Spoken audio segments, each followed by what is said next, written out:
A local mother is honoring her son's memory tonight by trying to protect other parents from the same heartache. When you have a child, you think you're supposed to protect them.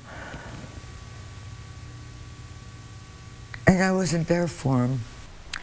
Julia Harris says no one notified her that her son hadn't been involved in a serious crash until it was too late. Tonight, though, she's serving as an inspiration for a proposed change in state law. Our Katie Hines is live with her story and the changes moving forward at the State House. Katie. Melissa, that change is to create an emergency contact database, a statewide one that would include phone numbers of emergency contacts for everyone that police could call in the event of an emergency, a traumatic event like a serious crash. As it is written, the BMV would create it and maintain it. Then police would be required to get into that database and make the call as soon as is reasonable.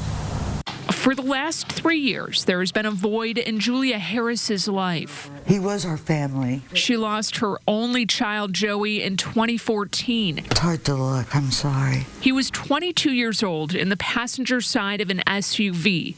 His girlfriend lost control and crashed into a tree. For this Westfield mother, every day gets harder. You're afraid you're going to forget him.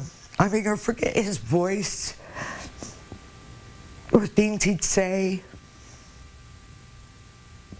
Or hugging you, you're afraid you're going to miss that feel or you're not going to remember it anymore. But what haunts Harris the most is that she didn't get to say goodbye.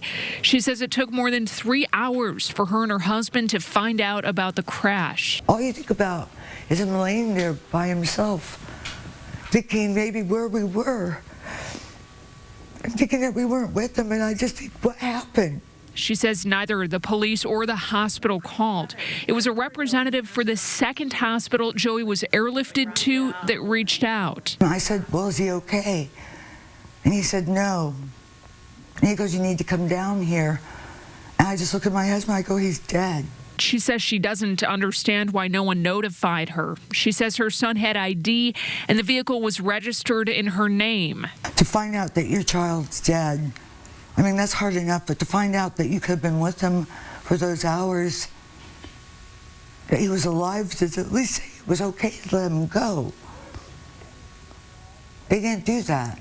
But that could change under a new proposal. Harris is hoping no one else will have to go through what she experienced. And that proposal is moving forward at the State House. It cleared the full House by a unanimous vote, now heading to the Senate for consideration. Melissa. Yeah, Katie, I can see a lot of loved ones being interested in this, but I'm curious, who's in charge of making sure the contact information for each person stays up to date?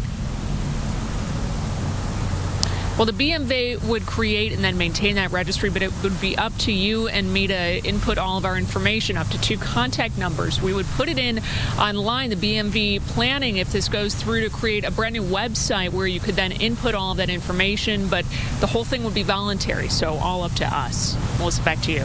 Very interesting proposal. Katie Hines live for us tonight. Katie, thank you.